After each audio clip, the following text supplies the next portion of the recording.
جیسا کہ آپ سب لوگ جانتے ہیں کہ ابھی کچھ دن پہلے میری رہائی ہوئی اور میں چاہتی تھی آپ لوگوں سے بات کرنا، اور ساتھ ساتھ I also wanted to appreciate جس طرح سے جن حالات میں آپ لوگوں نے کام کیا، ہم کو تو اندر کر دیا گیا تھا، مگر جس طرح سے آپ نے کوشش کی کہ جو جموں کشمیر پہ گزری یہ 1 سال سے زیادہ عرصہ، اپنے جان جوخم میں ڈال کے آپ لوگوں نے اس کی عکاسی کی۔ مجھے معلوم ہے بہت مشکلات ہوئی، کئی لوگوں کے میں نام نہیں لینا چاہتی جن کو کارگو بلایا گیا، دوسرے جگہوں پہ بلایا گیا، ان کے خلاف FIR درج ہوئی کہ وہ اپنا جو کام ہے وہ صحیح طرح سے نبھاتے تھے۔ جو فیس بک پہ ہمارے بچے ہیں یا بچیاں ہیں ان کا جینا حرام کر دیا ہے۔ تو ایسے مشکل حالات میں آپ لوگوں کا جو آپ لوگوں نے کام کیا، میں اس کے لیے آپ کو سب کو سلام کرنا چاہتی ہوں، اور مجھے لگتا ہے کہ یہی کرنے کی ضرورت ہے، کیونکہ جو حال جموں کشمیر کا ان لوگوں نے بنا دیا، ایسے میں جب تک ہم سب لوگ اکٹھے نہیں ہو جاتے، جس میں جو آپ جو ہیں، جو جرنلسٹ ہیں، جو میڈیا ہیں، یہاں جموں کشمیر کے رہنے والے ہیں، جب تک ہم اکٹھے نہیں ہو جائیں گے تو شاید جو مقابلہ جس چیز کا کرنے نکلے ہیں ہم، اس میں ہمیں مشکلات آئیں گی۔ ان دنوں میں اپنے ورکرز سے ملتی رہی، اور مجھے خوشی ہوئی کہ میں جب جیل کے اندر تھی، جب میں بند تھی، تو مجھے لگتا تھا کہ PDP کو بالکل ہی انہوں نے ختم کر دیا ہے، مگر شکر اللہ تعالیٰ کا کہ جس طرح میری ورکروں سے ملاقات ہو گئی، ہمارا ورکر کنوکشن کے ساتھ مفتی صاحب کے ایجنڈے کے ساتھ کھڑا ہے۔ اگر اوپر کہیں دائیں بائیں چلا گیا ہے، ان کو بھی وہ بھی اللہ تعالیٰ کے حوالے ہیں، پر ورکر اپنی جگہ کھڑا ہے۔ مگر میں نے ایک چیز مارک کی، ان دنوں میں نے ایک چیز مارک کی کہ پورے جموں کشمیر کے لوگ ایک سکتے میں ہیں، دے آر شیل شاکڈ۔ سکتے میں تو ہم بھی آ گئے جس وقت یہ سب کچھ ہوا، لگتا ہے کہ بالکل نا امید ہو گئے ہیں، کوئی امید نہیں ہے۔ تو اس لیے میں نے وہ بھی ایک وجہ ہے کہ میں ایک تو آپ سے بات کرنا چاہتی تھی، آپ کی سوالوں کی بوچھار کا سامنا کرنا چاہتی تھی، اور اس کے ساتھ ساتھ اپنے لوگوں کو ایک پیغام دینا چاہتی تھی، میں جو جموں کشمیر کے لوگ ہیں ان کو ایک پیغام دینا چاہتی تھی میں کہ چور کتنا بھی بڑا ہو، ڈاکو کتنا ہی بڑا ہو، کتنا ہی خونخوار ہو، اس کے پاس کتنے ہی ہتھیار ہو، مگر جب وہ ڈاکہ زنی کرتا ہے تو اس کو وہ مال لوٹانا پڑتا ہے۔ اس لیے جو 5 اگست 2019 کو جو ڈاکہ زنی ہوئی، جو ہم سے چرایا گیا، وہ کسی قانون کے تحت نہیں لیا گیا۔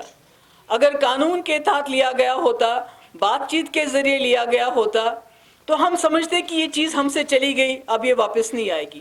مگر جو چیز ڈاکہ زنی کر کے، پلنڈر کر کے، لوٹ کر کے لوٹی گئی ہو، جس میں کہ انہوں نے اپنا جو سمویدھان ہے، جس کی یہ قسم کھاتے ہیں، انڈین کانسٹیٹیوشن آئین کی قسم کھاتے ہیں، چاہے وہ کوئی ممبر پارلیمنٹ ہو، چاہے اس ملک کا وزیر اعظم ہو، انہوں نے اس کانسٹیٹیوشن کی، اس سمویدھان کی دھجیاں اڑا دی۔ کیونکہ کسی بھی پارلیمنٹ ممبر کے 500 کے بجائے اگر یہ 1000 بھی ہوں گے، ان کے ہاتھ میں وہ طاقت قطعاً نہیں ہے کہ وہ جموں کشمیر میں جو 370 جو ہماری پوزیشن ہے، یا 35 ہے، یا ہماری جو اسپیشل پوزیشن ہے، اس کو وہ چھین سکے۔ They don't have any powers. It is the Indian Constitution. Hindustan کے آئین نے وہ پاورز ہماری کانسٹیٹیوئنٹ اسمبلی کو دیے ہیں کہ اس کو رکھنا ہے یا اس کو چھوڑنا ہے، اور ہماری کانسٹیٹیوئنٹ اسمبلی نے اس کا فیصلہ کیا تھا کہ اس کو برقرار رکھنا ہے۔ اس لیے ان کے پاس کوئی پاور نہیں۔ تو میں اپنے لوگوں کو یقین دلانا چاہتی ہوں، جو مجھے سنیں گے، مجھے دیکھیں گے، کہ جو چیز چرائی گئی ہو، جو چیز ڈاکہ زنی سے حاصل کی گئی ہو، وہ زیادہ دیر ڈاکو کے پاس نہیں رہتی ہے، وہ اپنے لوگوں کے پاس واپس پہنچ جاتی ہے، اور اس کا میں یقین دلانا چاہتی ہوں۔ اس میں ہم سب جماعتوں نے، آپ کو یاد ہوگا اگست کے مہینے میں نے فاروق صاحب سے گزارش کی تھی کہ جب مجھے لگ رہا تھا کہ کوئی گڑبڑ ہونے والی ہے، جب یہاں فورسز آ گئے، جب یہاں سے باقی چیزیں کی گئی، یاتریوں کو نکالنا شروع کیا گیا، تو ہمیں کچھ خدشات پیدا ہوئے، اور میں نے فاروق صاحب سے گزارش کی کہ وہ سب سے سینئر ہے ہمارے، ہی از دا ٹالسٹ لیڈر اس وقت ہمارے، تو وہ ایک میٹنگ کال کرے آل پارٹیز کی، ہم سب بیٹھ کے دیکھیں کہ کیا ہونے والا ہے اور اس کے بارے میں ہم کیا کر سکتے ہیں۔ آپ کو یہ بھی یاد ہوگا کہ کچھ ہی دنوں کے اندر جب فاروق صاحب نے اقرار کیا کہ ہم ایسا کریں گے تو ان کو چندی گڑھ بلایا گیا تفتیش کے لیے. کئی گھنٹے ان کی تفتیش ہوئی. جب وہاں سے واپس آئے ان کی طبیعت سازگار نہیں تھی, اس لیے میں نے اپنے گھر میں میٹنگ بلائی اور پھر فاروق صاحب نے کہا کہ اچھا ہوگا کہ اگر ہم سب وہیں چلے جائیں. تو ہم سب, سجاد لون صاحب, باقی جتنے بھی لوگ تھے ہمارے ساتھ, ہم وہیں چلے گئے اور وہاں ہم نے ایک اعلانیہ جس کو گپکار ڈیکلیریشن کا نام دیا جاتا ہے, اس کا اعلان کیا کہ ہم تمام جماعتیں, مین سٹریم پارٹیز جو یہاں کی ہیں, ہم اکٹھا ہو جائیں گے, جس میں پیپلز کانفرنس کے سجاد غنی لون صاحب بھی ہیں, عوامی نیشنل کانفرنس بھی ہیں, اور نیشنل پارٹی جو کمیونسٹ پارٹی ہے وہ بھی ہمارے ساتھ ہوگی. اور ہم نے یہ اعادہ کیا, عہد کیا کہ جو ہم سے چھینا گیا ہے اس کو ہم حاصل کریں گے. مجھے خوشی ہے اس عرصے میں جب میں بند تھی تو فاروق صاحب میرے گھر آئے, میری والدہ سے ملے, ان کو ہمت ان کی باندھی. اس کے بعد جب میں چھوٹی تو عمر صاحب بھی آ گئے, فاروق صاحب بھی آ گئے, سجاد غنی لون صاحب آ گئے, طارق عامی صاحب آ گئے. تو میرے کہنے کا مقصد یہ ہے کہ یہ کتنا بھی کوشش کرے, ہم مین سٹریم کو ڈسکریڈٹ کرنے کی, جو انہوں نے بہت کوشش کی, بند کیا, پھر افواہیں پھیلائی, جو ان کا یہ جو fake T R P media ہے ان کا, وہ بھی ہے نا ایک fake T R P media ان کا ہے, تو انہوں نے کوئی کسر نہیں چھوڑی ہمارے بارے میں افواہیں پھیلانے کی. جی سیل آؤٹ ہو گیا, جی بک گئے, جی یہ ہو گیا, وہ ہو گیا. تو میں آپ کو کہنا چاہتی ہوں کہ میں جتنی دیر بھی ہم اندر تھے تو ہم نے اپنا جو ہمارا ایجنڈا ہے, اپنا جو ہمارا عہد ہے, اس کو ہم نے ڈائلیوٹ ہونے نہیں دیا. بڑی آزمائشیں آ گئیں, بڑی مشکلات آ گئیں, ہم اس پہ کھڑے ہیں, تب بھی کھڑے تھے, آج بھی کھڑے ہیں. اور میرا یہ کہنا ہے کہ آج پورے ملک کے اندر اس جماعت کی, جنہوں نے کانسٹیٹیوشن کی دھجیاں اڑائی, ملک کے اندر جب اپوزیشن پارٹیز کچھ کو چھوڑ کے سب خاموش ہو گئی, انہوں نے سوچا کہ چلو یہ کشمیر کے ساتھ ہو گیا, آگے کچھ نہیں ہوگا. مگر اسی کانسٹیٹیوشن کی دھجیاں اڑاتے ہوئے بی جے پی نے سٹیزن امینڈمنٹ ایکٹ پاس کیا, پولرائز کیا لوگوں کو. اس کے بعد آپ کسانوں کے خلاف جو لا بنایا.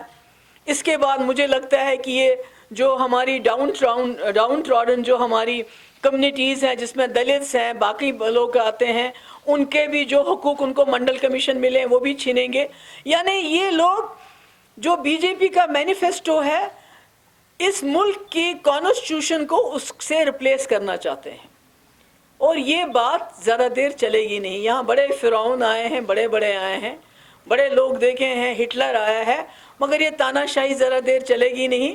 اور دوسری بات یہ ہے کہ میں آپ کو بتانا چاہتی ہوں کہ ان کی کوشش ہے گول پوسٹ چینج ہو جائے, ان کی کوشش ہے کہ لوگ الجھے رہیں. اگر بات کریں تو 370 کی بات تو کرنا نہیں چاہتے ہیں, ہمارے منہ سے نکلنی نہیں چاہیے. مگر آپ نے دیکھا کہ وہ جو ان کا کوئی وہ یو پی کا وہ جو وردی پہنے ہوتا ہے, وہ کس کلر کی, نارنگی رنگ کی, اس نے کل کیا بولا, جب ووٹ مانگنے کے لیے کوئی ان کے پاس کارکردگی نہیں ہے, they have nothing to show. کیا کہتے ہیں, آپ جموں کشمیر میں آپ زمین خرید سکتے ہو, ہم نے 370 وہاں سے ہٹا دیا. اس کے بعد بولا کہ ہم مفت کے ویکسین دیں گے, مگر آج وزیر اعظم کو, نریندر مودی جی کو پھر 370 کی بات کرنی پڑی ووٹ کے لیے. یعنی ہمیں سمجھنا چاہیے کہ یہ سرکار جو اس ملک کے مسئلے مسائل ہیں ان کو سلجھانے میں ناکام ہو گئی ہے. اور چونکہ چاہے اکانومی ہو, اب ہم بنگلہ دیش سے بھی پیچھے چلے گئے ہیں, چاہے ایمپلائمنٹ کی بات ہو, چاہے دوسرے ترقی کی بات ہو, اس میں ناکام ہو گئے ہیں. تو کیا کرتے ہیں, they are flogging minorities, they are flogging Kashmir. انہوں نے پہلے ہی میڈیا میں کشمیریوں کو, مسلمانوں کو, even دلتس for that matter, demonise کیا ہوا ہے. اور جب یہ کسی محاذ پہ فیل ہو جاتے ہیں تو ان کو کشمیر 370 یاد آتا ہے. تو میرا یہ کہنے کا مقصد ہے کہ ہماری لڑائی 370 کے لیے ضرور ہے, مگر جو مسئلہ کشمیر ہے, میں آج ان کو بتانا چاہتی ہوں جو دلی میں بیٹھے ہیں, دلی دربار میں لوگ ہیں, مسئلہ کشمیر مسئلہ ہے. آپ کبوتر کی طرح آنکھیں بند کر کے بلی کو نہیں بھگا سکتے. آنکھیں بند کی تو بلی کھا جائے گی آپ کو, آپ کا وجود نہیں رہے گا. اس لیے میری پارٹی جو ہم نے مفتی محمد سعید صاحب نے 99 میں بنائی تھی، جس کا سب سے بڑا مقصد تھا کہ جموں کشمیر کو اس دلدل سے نکال کے اس ریجن کے اندر ایک پل بنانا ہے، امن کا پل. اور جب آج دیکھتے ہیں چائنا ایک طرف سے ہمارے بارڈرز پہ ہے، دوسری طرف سے پاکستان کے ساتھ ہم دکم دکی کر رہے ہیں، تو ایسے میں مجھے لگتا ہے مفتی صاحب کا جو وہ ارادہ تھا، مفتی صاحب کا جو ایجنڈا تھا، مفتی صاحب کا جو ویژن تھا، دیٹ کہ جموں کشمیر کے تمام راستے کھول دیے جائیں، اس کو ایک پل بنایا جائے، اس کو ساک کا فوکس بنایا جائے جو ساک کنٹریز ہے. اس کے جو اتنے سالوں سے جو مسئلے مسائل لٹکے ہوئے ہیں ان کو ڈائلاگ کے ذریعے حل کیا جائے. تو میں سمجھتی ہوں کہ جو لوگ یہ سمجھتے ہیں کہ یہ بھول جائیں گے مسئلہ کشمیر، تھوڑی بہت 370 کی بات کریں گے، اس کو بھی بھول جائیں گے، پھر اسٹیٹ ہوڈ کی بات کریں گے، ان کو غلط فہمی ہے. ایسا کچھ نہیں ہوگا. یہاں کے جموں کشمیر کے مسئلے کے لیے ہزاروں نوجوانوں نے یہاں قربانیاں دی. وہ قربانیاں ہم بلانے نہیں دیں گے، وہ قربانیاں رائے گاہ ہونے نہیں دیں گے ہم، چاہے کچھ بھی ہو جائے. آج تک یہاں کے لوگوں کا خون بہا، اب مجھے لگتا ہے ہم جیسے لیڈرز کے خون کی باری ہے. ہم کوئی تشدد نہیں چاہتے ہیں، ہم کوئی وائلنس نہیں چاہتے ہیں. ہم نہیں، کیونکہ وہ لوگ وائلنس چاہتے ہیں، وہ لوگ ڈسرپٹ کرتے ہیں ہر چیز کو. جب سے انہوں نے 370 ہٹایا، انہوں نے کوئی کسر باقی نہیں رکھی ایسے قانون یہاں نافذ کرنے کی جس سے جموں کشمیر کے لوگ اشتعال میں آ جائیں. وہ اردو زبان کی بات ہو، وہ ڈومیسائل لا کی بات ہو، وہ سیکٹریٹ میں مسلمان آفیسرز کو درکنار کرنے کی بات ہو، وہ ہمارے یہاں کے جو وسائل ہیں، سینڈ، ریت، یہ بھی نہیں چھوڑی ان لوگوں نے ہمارے لیے. یعنی ان لوگوں کو جموں کشمیر کے لوگ نہیں چاہیے. جموں کشمیر کے لوگ ان کے لیے غیر ضروری ہے. they are expendable. The people of Jammu Kashmir are expendable for them. What they want is a territory. Territory تو ان کے پاس تھی 2019 5 اگست تک جائز طریقے سے تھی، مگر جب انہوں نے ایک رشتہ توڑ دیا جس کی وجہ سے ہم نے ان کے ساتھ الحاق کیا تھا، ایکسیشن کیا تھا. We had acceded to a liberal, democratic, secular India. Let me tell them we are not comfortable, we are not compatible, we are incompatible to today's India جو اس وقت انہوں نے بنایا ہے، جہاں مائنورٹی سیف نہیں، جہاں دلت سیف نہیں ہے، جہاں جموں کشمیر کے عزت آبرو پہ ڈاکہ ڈال کے ہمیں بے عزت کرنے کی کوشش کی گئی. We are not comfortable. ان کو سوچنا پڑے گا، آج نہیں تو کل ان کو سوچنا پڑے گا کہ یہ ملک ہندوستان کی کانسٹیٹیوشن پہ چلے گا، یہ بی جے پی کے مینیفیسٹو پہ نہیں چلے گا. اگر یہ خود ہی اپنے کانسٹیٹیوشن کو درکنار کرنا چاہتے ہیں، اس کو ڈیسیکریٹ کرنا چاہتے ہیں، تو یہ کیسے ایکسپیکٹ کرتے ہیں جموں کشمیر کے لوگ اس آئین کو مانیں گے جو انہوں نے خود ختم کیا، اپنا آئین ختم کیا، ہمارا آئین ختم کیا جو اس ملک کے آئین نے ہمیں دیا تھا. تو میرا مقصد یہ ہے کہ میں چاہتی ہوں کہ ہمارے لوگوں کو نا امید نہیں ہونا چاہیے، امید رکھنی چاہیے. انشاءاللہ مجھے یاد ہے کہ جب میں نے پہلی بار اوڑی کے، میں کانگریس میں تھی، میں نے ایک جلسے میں تقریر کی تھی کہ یہ راستے کھول دیجئے، یہاں سے ہمارا میوہ جانا چاہیے، وہاں سے پیسہ آنا چاہیے. جب میں گھر آئی تو ایکسلشیئر نے یہ رپورٹ کیا تھا، آئی تھنک احمد علی فیاض صاحب نے یہ میرے ساتھ انٹرویو کیا تھا یا میری تقریر کو کوٹ کیا تھا. تو جب میں گھر آئی تو شام کو مفتی صاحب مجھ سے ناراض ہو گئے. انہوں نے مجھے کہا یہ آپ نے کیا کہا، یہ کیا شوشہ آپ نے ڈالا. کٲشِر پٲٹھۍ دوٚپُن ژےٚ تہِ لوگ تھا وۄنۍ سبز دٔج تہٕ نُنہٕ پھوٚل ہاوُن لُکن. میں نے کہا نہیں ڈیڈی، میں نے جب وہاں یہ بات کہی تو لوگوں نے ریسپانس دیا مجھے، اور مجھے لگتا ہے کہ جموں کشمیر کے حل کے لیے جموں کشمیر کو جو پنجرے میں بند کیا ہے اس کو اس سے نکالنا پڑے گا. کسی کو یقین نہیں تھا جب ہم نے بورڈ لگایا کہ مظفر آباد کے راستے کھل جائیں گے، مگر راستہ کھل گیا. اس لیے کوئی چیز ناممکن نہیں ہے کہ جو چیز ہم سے لوٹی گئی ہے کہ وہ ہمیں واپس حاصل نہ ہوگی. نہ صرف وہ حاصل ہوگی بلکہ یہ انشاءاللہ یہ ہمارے پاؤں کے پاس آ جائیں گے اور بولیں گے کشمیریوں کو اس کے علاوہ بتاؤ اور کیا چاہیے آپ کو. یہ دس اے پولیٹیکل فائٹ،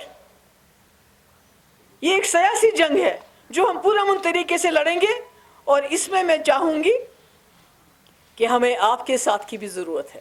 ہم تو اکٹھے ہو گئے, لوگوں کو بھی اکٹھا ہونا ہے, کیونکہ یہ جنگ محبوبہ مفتی یا فاروق صاحب یا سجاد غنی لون صاحب یا عمر صاحب اکیلے نہیں لڑ سکتے.